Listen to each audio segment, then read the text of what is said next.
Hello my dear children, welcome to empathy classes 247। बच्चों, कुछ electrical problems के कारण हमारी वीडियोज नहीं जा पा रही थी। अब हम आशा करते हैं कि और आशा के साथ साथ ये हमारा पूरा प्रयास भी रहेगा कि वीडियोज रेगुलर जाती रहें। तो आज के वीडियो में हम आपको बताने वाले हैं प्रश्नावली 3A के प्रश्न। पिछले वीडियोज में हम आपको दो चर राशि वाले रैखिक समीकरण युग्म को हल करने की बीजगणितीय विधियों के बारे में बताए हैं, जैसे विलोपन विधि, प्रतिस्थापन विधि, वज्र गुणन विधि। यदि पीछे की वीडियो आप नहीं देखे हैं तो डिस्क्रिप्शन में लिंक दिया हुआ है, जा करके आप पीछे की वीडियो देख सकते हैं। और यदि चैनल पर आप नए हों तो चैनल को सब्सक्राइब कर दें, साथ में बेल आइकन को भी प्रेस कर दें ताकि कोई भी वीडियो अपलोड हो तो उसका नोटिफिकेशन सबसे पहले आपको मिल सके। तो आइए देरी न करते हुए हम शुरू करें प्रश्नावली 3A के सवालों को बताना। प्रश्न नंबर 1, आइए देखते हैं प्रश्न नंबर 1 क्या है हमारा। प्रश्न नंबर 1, एक बार हम सवाल पढ़ दे रहे हैं, ध्यान से जरा सुनिएगा। सवाल में लिखा है, आफताब अपनी पुत्री से कहता है, आफताब अपनी पुत्री से कहता है कि 7 वर्ष पूर्व मैं तुमसे 7 गुनी आयु का था।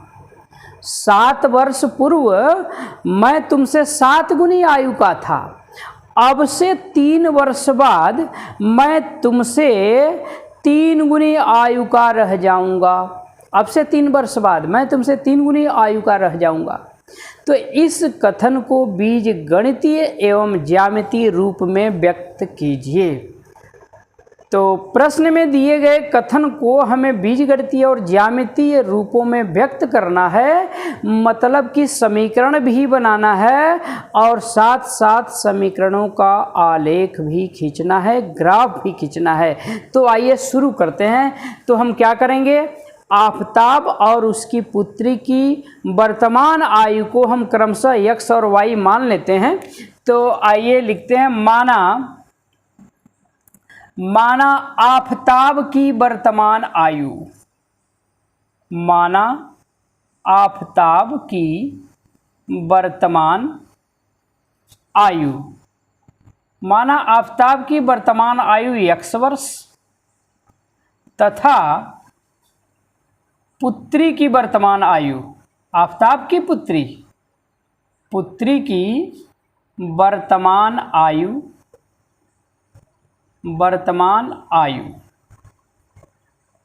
y वर्ष है। ठीक है, वर्तमान आयु y वर्ष है। अब देखिए, प्रश्न की प्रथम शर्त में कह रहा है कि 7 वर्ष पूर्व, आफताब कह रहा है पुत्री से 7 वर्ष पूर्व मेरी आयु। तो आइए 7 वर्ष पूर्व पहले हम दोनों की आयु लिख ले रहे हैं। 7 वर्ष पूर्व, 7 वर्ष पूर्व आफताब की आयु कितनी होगी? आफताब की आयु, इस समय आफताब की आयु x वर्ष है, तो 7 साल पहले कितनी रही होगी? x माइनस 7 वर्ष रही होगी। ठीक है ना, x माइनस 7 वर्ष। तो 7 वर्ष पूर्व पुत्री की आयु कितनी रही होगी? इस समय पुत्री की आयु है y वर्ष, तो 7 साल पहले y माइनस 7 वर्ष रही होगी। अब प्रश्न की जो प्रथम शर्त है, प्रथम शर्तानुसार क्या कह रहा है? प्रथम शर्त में, तो प्रथम शर्तानुसार ये देखिए, ये x माइनस 7, ये 7 वर्ष पूर्व आफताब की उम्र है और y माइनस 7 ये 7 वर्ष पूर्व उसके पुत्री की उम्र है। कहा है कि 7 वर्ष पूर्व ये जो आफताब की आयु है ना, ये पुत्री के आयु की 7 गुनी थी, 7 गुनी, अर्थात आफताब की आयु बराबर पुत्री के आयु का 7 गुना। यानी पुत्री के आयु में हम 7 का मल्टीप्लाई कर देंगे तो दोनों की आयु बराबर हो जाएगी। यहाँ से हमारा एक इक्वेशन बनेगा। आइए इसे आगे बढ़ाते हैं। तो क्या मिलेगा हमें? x minus 7 is equal to 7y minus 7 49 हो जाएगा। ठीक है, अब आइए आगे चलते हैं। 7y को इधर लाएंगे तो माइनस हो जाएगा, x minus 7y is equal to 7 को इधर ले जाएंगे प्लस हो जाएगा, तो 7 प्लस हो गया -49, इसलिए क्या मिल जाएगा हमें x minus 7y is equal to -42 मिल जाएगा। ये हमारा इक्वेशन नंबर फर्स्ट हो गया। तो प्रश्न की जो प्रथम कंडीशन है, जो प्रथम शर्त है, उसे हमने बीजगणितीय रूप में व्यक्त कर दिया। ठीक है ना, ये एक हमारा आंसर हो जाएगा। ठीक है, अब आइए द्वितीय कथन को देखते हैं। प्रश्न की दूसरी कंडीशन क्या है? दूसरी कंडीशन में आफताब कह रहा है पुत्री से कि अब से 3 वर्ष बाद, अब से 3 वर्ष बाद मेरी आयु तुमसे 3 गुनी रह जाएगी। तो आइए 3 वर्ष बाद दोनों की आयु पहले लिख रहे हैं। 3 वर्ष बाद, 3 वर्ष बाद आफताब की आयु कितनी होगी? 3 वर्ष बाद आफताब की आयु, 3 वर्ष बाद आफताब की आयु कितनी होगी? इस समय x है तो 3 वर्ष के बाद x प्लस 3 वर्ष होगी। और 3 वर्ष बाद पुत्री की आयु कितनी होगी? आफताब के पुत्री की आयु, 3 वर्ष बाद पुत्री की आयु, पुत्री की आयु इस समय y है तो 3 वर्ष के बाद y प्लस 3 वर्ष हो जाएगी, y प्लस 3 वर्ष। अब देखिए प्रश्न की जो दूसरी शर्त है, दूसरी कंडीशन है, क्या कह रहा है द्वितीय शर्त में?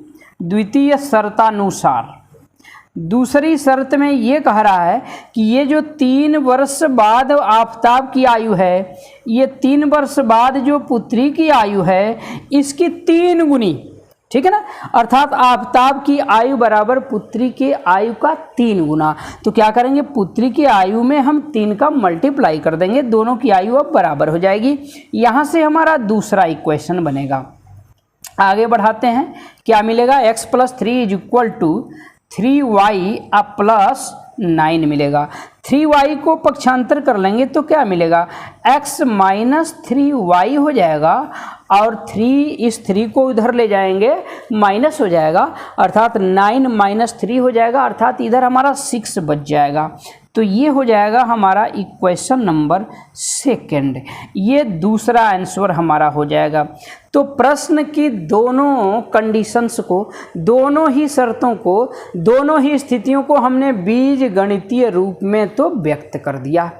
ठीक है, अब क्या करना है? दोनों ही स्थितियों को हमें ग्राफीय रूप में व्यक्त करना है, अर्थात इन दोनों ही समीकरणों का हमें ग्राफ खींच देना है। ठीक है, तो आइए हम शुरू करते हैं। ग्राफ कैसे खींचा जाएगा? अब ये हम मिटा दे रहे हैं। हम आशा करते हैं कि इतना आपको अवश्य समझ में आ गया होगा। अब आइए हम ग्राफ खींचने के लिए देखिए करेंगे क्या। ग्राफ खींचने के लिए क्या करना होगा? दोनों ही समीकरणों से हम y के मान x के पदों में ज्ञात कर लेंगे और एक सारणी बनाएंगे, छोटी सी सारणी बनाएंगे। उस सारणी में x के भिन्न भिन्न मान अपने से ले लेंगे और संगत y के मान निकाल लेंगे, और y के मान निकालने के बाद x और संगत y के मानों को लेकर के भिन्न भिन्न बिंदु बना लेंगे और उन बिंदुओं को ग्राफ में दिखा देंगे, स्केल से मिला देंगे, तो एक सरल रेखा प्राप्त होगी। दोनों समीकरणों के लिए 2 सरल रेखाएं हमें मिलेंगी, वही दोनों समीकरणों के ग्राफ होंगे। तो आइए हम शुरू करते हैं। यहाँ से देखिए, पहला जो हमारा समीकरण है क्या है? समीकरण x minus 7y is equal to -42। यहाँ से हमें क्या मिलेगा? पहले वाले समीकरण से। अब आइए इससे हम मिटा दे रहे हैं, यहाँ से इसे मिटा दे रहे हैं। यहाँ से हमें क्या मिलेगा? -7y इज इक्वल टू -42, और x इधर जाएगा तो माइनस हो जाएगा, -x हो जाएगा यहाँ से। इसलिए y इज इक्वल टू क्या हो जाएगा? y इज इक्वल टू हमारा हो जाएगा -42 -x, और अपान हो जाएगा -7। ठीक है, ऊपर माइनस चिन्ह कॉमन कर लेंगे तो माइनस से माइनस हमारा कैंसिल हो जाएगा, अर्थात ये हो जाएगा हमारा 42 प्लस x अपन 7 हो जाएगा। ठीक है, ये y का मान आ गया। अब हम नीचे एक छोटी सी तालिका बना लेंगे और इस तालिका में यक्स के भिन्न भिन्न मान अपने से ले लेंगे और संगत y के मान जो है यहाँ से हम ज्ञात कर लेंगे। यक्स के भिन्न भिन्न मान ले लेंगे और y के मान y = 42 + x अपान 7, यहाँ से y का मान ज्ञात कर लेंगे। ठीक है, अब आइए x के हम भिन्न भिन्न मान लेने जा रहे हैं। अब x के मान हम क्या ले सकते हैं, अगर हम x की वैल्यू 0 ले लें, x का मान 0 ले लें तो x 0 रखेंगे तो हमारा y कितना आएगा, 6 आ जाएगा। ठीक है ना। अब x का मान अगर 7 ले रहे हैं, x का मान 7, तो 42 + 7 49 हो जाएगा। 49 में 7 से भाग देंगे तो 7 7 49 7 आएगा। अगर x का मान -7 ले रहे हैं तो y का मान कितना आ जाएगा, -7 लेंगे तो 42 - 7 हो जाएगा। 42 में से 7 निकल जाएगा, हमारा 35 बचेगा। 35 में 7 से भाग करेंगे तो हमारा कितना आ जाएगा, 5 आ जाएगा। ठीक है ना, ये 5 आ जाएगा हमारा। और भी ले सकते हैं। आइए अगर x का मान हम ले रहे हैं 14, मान लीजिए x का मान 14 ले रहे हैं, 14 ले लेंगे x का मान, तो हमारा ये कितना हो जाएगा, 14 या -14 भी ले सकते हैं। तो y का मान कितना हो जाएगा, 42 और प्लस 14 56 हो जाएगा। 56 में 7 से भाग करेंगे तो 7 8 56, ये हमारा 8 आ जाएगा। अब क्या करेंगे, x के मान और संगत y के मान लेकर के भिन्न भिन्न बिंदु बना लेंगे। तो बिंदु हमारे क्या बनेंगे, मान लीजिए बिंदु हमारा पहला a बनेगा, तो a क्या बनेगा, 0 6 बन जाएगा। और दूसरा बिंदु मान लीजिए b, ये हमारा बन जाएगा 7 7। तीसरा बिंदु मान लीजिए c, ये हमारा बन जाएगा -7 5। चौथा बिंदु मान लीजिए d, और ये हमारा बनेगा 14 और 8 14 8 बन जाएगा। ठीक है ना। तो ये भिन्न भिन्न बिंदु बन गए। यही काम हम दूसरे समीकरण से भी करेंगे। अब आइए दूसरे समीकरण से बनाते हैं। अब x - 3y = 6, ये हमारा दूसरा समीकरण है। तो यहाँ से भी y का मान हम निकाल लेंगे x के पदों में। तो -3y = क्या होगा, 6 - x हो जाएगा यहाँ से, इसलिए y = क्या हो जाएगा, 6 - x अपान -3 हो जाएगा। अगर ऊपर हम माइनस चिन्ह कॉमन कर लेते हैं तो ये ऊपर हमारा हो जाएगा x - 6 हो जाएगा, और माइनस से माइनस हमारा कैंसिल हो जाएगा, अर्थात x - 6 अपान 3 आ जाएगा। ठीक है, ये आ जाएगा। अब नीचे एक तालिका बना लेंगे, और इस तालिका में x के भिन्न भिन्न मान ले लेंगे और संगत y के मान ज्ञात कर लेंगे यहाँ से।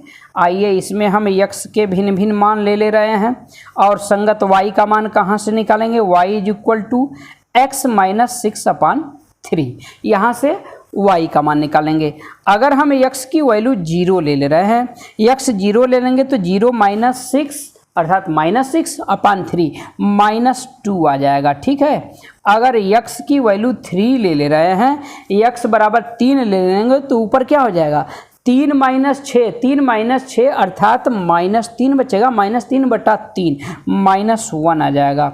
अगर x का मान 6 ले रहे हैं, x = 6, तो 6 - 6 क्या हो जाएगा, 0 हो जाएगा, 0/3 अर्थात 0 आ जाएगा y का मान। अगर x का मान लीजिए हम -3 ले रहे हैं, तो -3 ले लेंगे तो क्या होगा, -3 - 6 -9 हो जाएगा, -9/3 अर्थात हमारा 3 आ जाएगा। यहाँ से भी बिंदु बना लेंगे, तो यहाँ से हमारे बिंदु क्या बनेंगे, अब ये बिंदु मान लीजिए पहला बिंदु हमारा P बनेगा 0 - 2। दूसरा बिंदु मान लीजिए Q, तो Q हमारा क्या बनेगा, 3 - 1 बनेगा।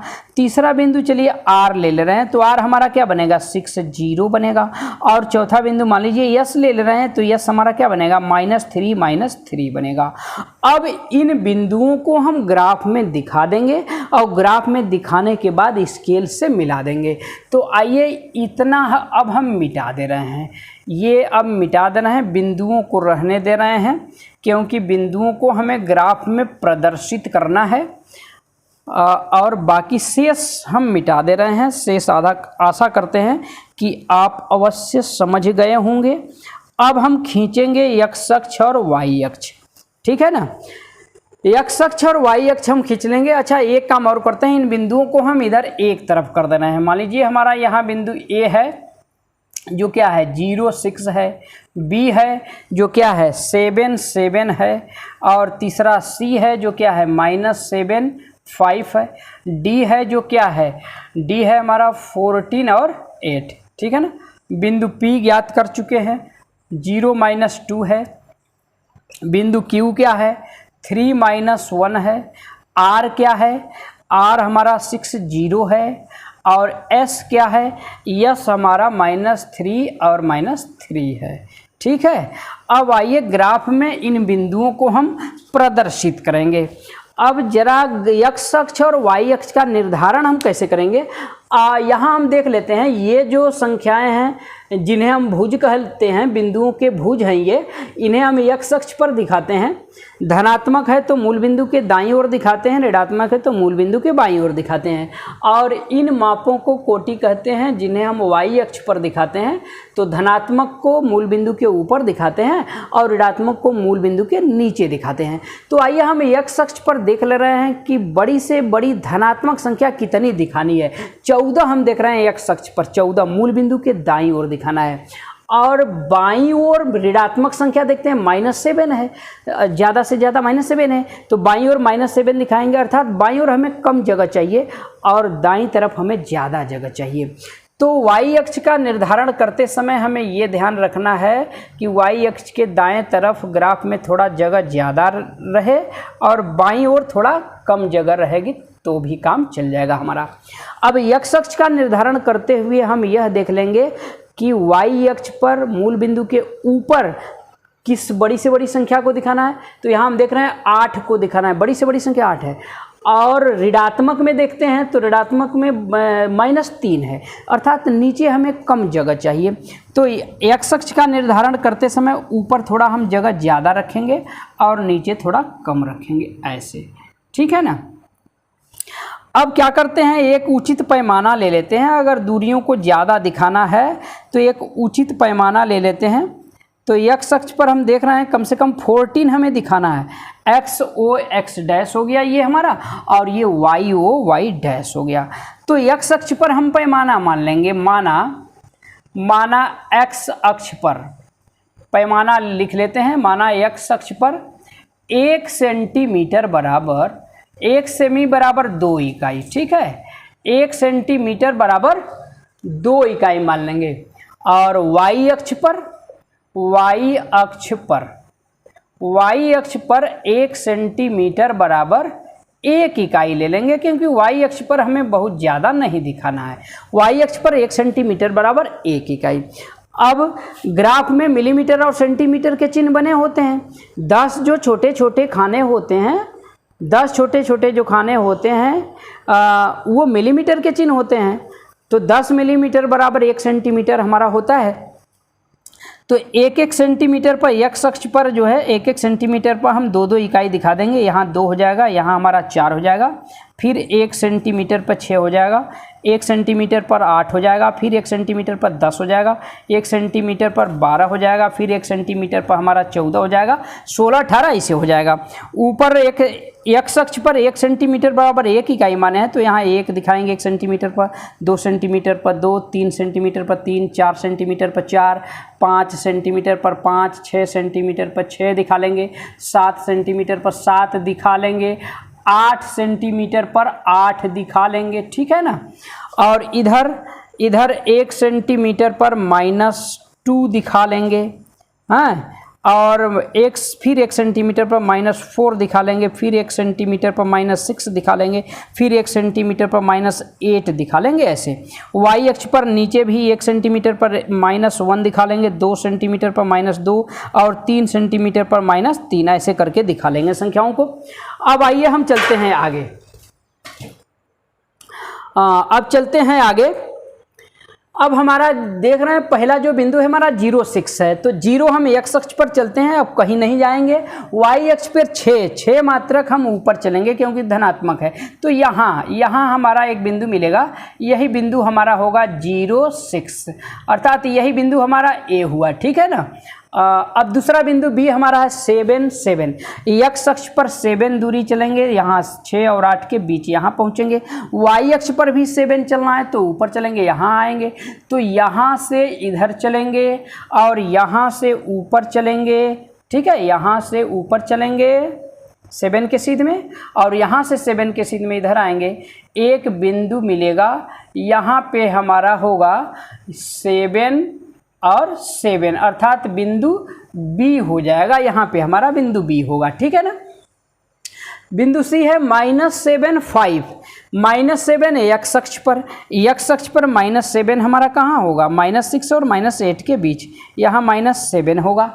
वाई अक्ष पर 5 चलना है, 5 कहाँ होगा हमारा, यहाँ 5 है तो यहाँ से 5 के सीध में आएंगे, यहाँ से 5 के सीध में आएंगे और यहाँ से -7 के सीध में ऊपर जाएंगे। जहाँ मिलेंगे यहाँ एक बिंदु मिलेगा और यही बिंदु हमारा होगा -7 5 होगा। अब आइए इनको हम मिटा दे रहे हैं, इनको हम मिटा दे रहे हैं। पैमाना आप जान चुके होंगे। अब यहाँ पे हमारा बिंदु मिल जाएगा, कौन सा बिंदु होगा, कौन सा पॉइंट होगा, ये हमारा हो जाएगा -7 और 5, -7 5 अर्थात ये बिंदु हमारा सी होगा। ठीक है ना, ये हमारा बिंदु सी हो जाएगा। अब आइए डी 14 8। 14 एक्स अक्ष पर चलेंगे, एक्स अक्ष पर यहाँ देखिए 14 है, वाई अक्ष पर 8, यहाँ से 8 मात्रा की दूरी यहाँ, तो यहाँ से 8 से आएंगे इधर प्रथम चतुर्थांश में और इधर 14 से ऊपर जाएंगे, 14 से ऊपर जाएंगे, इधर 8 से आएंगे तो यहाँ पे देखिए एक पॉइंट मिलेगा, यहाँ मिलेंगे, यहीं पे होगा बिंदु हमारा 14 8 अर्थात बिंदु डी होगा। ठीक है ना। अब क्या करेंगे, बिंदु ए बी सी और डी को स्केल लगा करके मिला देंगे। ठीक है, स्केल लगा करके ऐसे सीधा मिला देंगे, मिलाएंगे तो एक सीधी सरल रेखा प्राप्त होगी। ये तो हम हाथ से मिला रहे हैं, हाथ से दिखाए हुए हैं, आप स्केल से मिलाएंगे बिल्कुल सीधी सरल रेखा मिलेगी। तो ये पहले समीकरण के लिए हमारा ग्राफ हो गया। ठीक है ना। अब आइए दूसरे समीकरण के लिए इन बिंदुओं को देखते हैं। ये बिंदु देखिए 0 -2 हमारा कहाँ होगा, एक्स अक्ष पर 0 कहीं नहीं जाएंगे, वाई अक्ष पर -2 नीचे अर्थात यहाँ पे हमारा बिंदु होगा 0 -2। 0 -2 अर्थात ये हमारा पॉइंट कौन सा होगा, ये बिंदु बी हो जाएगा, सॉरी पी हो जाएगा, बिंदु पी हो जाएगा। अब क्यू क्या है, 3 -1 है, 3 एक्स अक्ष पर, 3 कहाँ होगा, 2 और 4 के बीच होगा, यहाँ 3 होगा। -1 वाई अक्ष पर नीचे, यहाँ -1 है तो यहाँ से -1 के सीध में आएंगे और यहाँ से 3 के सीध में आएंगे, यहाँ मिलेंगे तो यहाँ पे हमारा ये पॉइंट होगा 3 -1 अर्थात ये हमारा बिंदु Q हो जाएगा। ठीक है ना, ये हमारा बिंदु Q हो गया। हाँ, अब R है 6 0। 6 0 कहाँ होगा, एक्स अक्ष पे 6 यहाँ है, वाई अक्ष पे कहीं नहीं जाएंगे अर्थात यही पॉइंट हमारा हो जाएगा 6 0 अर्थात ये बिंदु हमारा R हो जाएगा। यस है -3 एक्स अक्ष पर -3, एक्स अक्ष पर देखिए -3 हमारा यहाँ होगा, वाई अक्ष पर -3, वाई अक्ष पर -3 हमारा यहाँ है तो यहाँ से आएंगे इधर तीसरे चतुर्थांश में और यहाँ से भी आएंगे नीचे तो यहाँ देखिए मिलेंगे, तो जहाँ मिलेंगे यहाँ एक पॉइंट मिलेगा, यहीं पे हमारा बिंदु होगा -3 और -3 अर्थात ये बिंदु हमारा S हो जाएगा। अब क्या करेंगे, इन बिंदुओं को भी स्केल लगा करके मिला देंगे तो एक सीधी रेखा यानी एक सरल रेखा मिलेगी। ये दूसरे समीकरण का ग्राफ हो जाएगा अर्थात प्रश्न की दोनों कंडीशंस को हमने ग्राफ के द्वारा दिखा दिया तो ये हो गया दोनों प्रश्न की दोनों कंडीशंस का आलेखीय निरूपण। ठीक है ना, ग्राफ ये हो गया। तो ये रहा आपका प्रश्न नंबर 1। हम आशा करते हैं कि अवश्य समझ में आया होगा। अब हम चलते हैं आगे, प्रश्न नंबर 2 को देखते हैं। प्रश्न नंबर 2 देखिए, ये रहा हमारा प्रश्न नंबर 1। अब आइए चलते हैं आगे, प्रश्न नंबर 2 को देखते हैं। प्रश्न नंबर 2 क्या है, एक बार हम सवाल पढ़ दे रहे हैं, प्रश्न को ध्यान से सुनिएगा। प्रश्न नंबर 2 क्या है? लिखा है 2 किग्रा सेव और 1 किग्रा अंगूर का मूल्य किसी दिन रुपया 160 था। किसी दिन 160, 2 किग्रा सेव और 1 किग्रा अंगूर का मूल्य। फिर क्या है? लिखा है 1 महीने बाद 4 किग्रा सेव और 2 किग्रा अंगूर का मूल्य रुपया 300 हो जाता है। ठीक है, इस स्थिति को बीजगणितीय तथा ज्यामितीय रूपों में व्यक्त कीजिए, यानी बिल्कुल प्रश्न नंबर 1 की भांति है। तो आइए हम शुरू कर रहे हैं बीजगणितीय रूप में। हम आशा करते हैं कि बीजगणितीय रूप में यदि हम व्यक्त कर दें तो ग्राफीय रूप में आप स्वयं व्यक्त कर सकते हैं प्रश्न नंबर 1 की भांति। तो बीजगणितीय रूप में हम व्यक्त करेंगे। आइए शुरू करते हैं। हम मान लेंगे, माना 1 सेव का मूल्य x रुपया, 1 किग्रा सेव का मूल्य x रुपये तथा 1 किग्रा अंगूर का मूल्य y रुपये है। तो लिखेंगे माना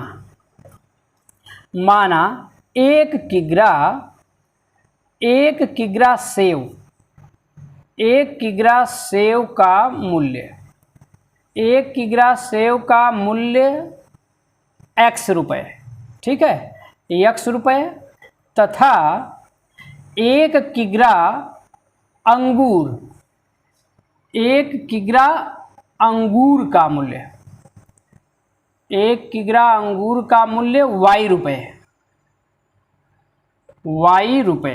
ठीक है, y रुपये है।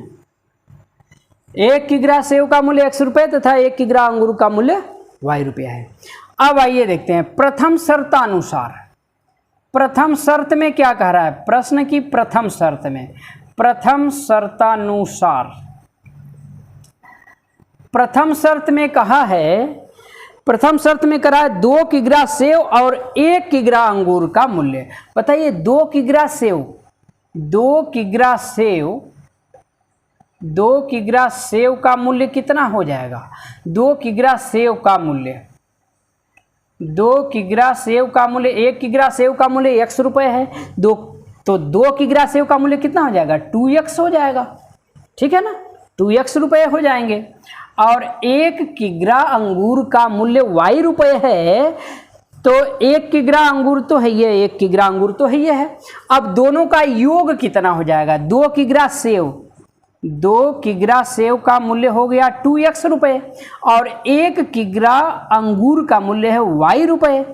अब दोनों का योग कुल कितने के बराबर है? दिया है कुल 160 रुपये। तो 2x प्लस y बराबर 160 रुपये के हो जाएगा। ये हमारा इक्वेशन नंबर फर्स्ट हो जाएगा, ठीक है ना, ये इक्वेशन नंबर हमारा फर्स्ट हो जाएगा। एक आंसर तो हमारा ये हो जाएगा 2x प्लस y बराबर 160 के, ठीक है। अब आइए द्वितीय शर्तानुसार देखते हैं। द्वितीय शर्तानुसार दूसरी शर्त में क्या कह रहा है? दूसरी शर्त में ये कह रहा है 1 महीने बाद 4 किग्रा सेव और 2 किग्रा अंगूर का मूल्य 300 हो जाता है। तो बताइए 4 किग्रा सेव का मूल्य कितने हो जाएंगे? 4 किग्रा सेव का मूल्य कितना हो जाएगा? 4x रुपये हो जाएगा, 4x रुपये। और 2 किग्रा अंगूर का मूल्य कितना हो जाएगा? 2y रुपये हो जाएंगे, 2y रुपये। और दोनों मिला करके कुल 300 रुपये हो जा रहा है, यानी दोनों का योग बराबर 300 के है। यहाँ से हमारा दूसरा समीकरण बन गया। इसके हम लिख सकते हैं 4x प्लस 2y बराबर 300 के। ये हमारा दूसरा इक्वेशन बन गया, ये हमारा दूसरा आंसर हो जाएगा, ठीक है। तो प्रश्न की शर्तों को, प्रश्न में दिए गए कथनों को बीजगणितीय रूप में तो व्यक्त कर दिया गया। अब इन्हें ग्राफीय रूप में व्यक्त करना है, तो हम आशा करते हैं कि आप प्रश्न नंबर 1 की भांति इन्हें ग्राफीय रूप में आराम से स्वयं व्यक्त कर सकते हैं, कोई असुविधा नहीं होनी चाहिए।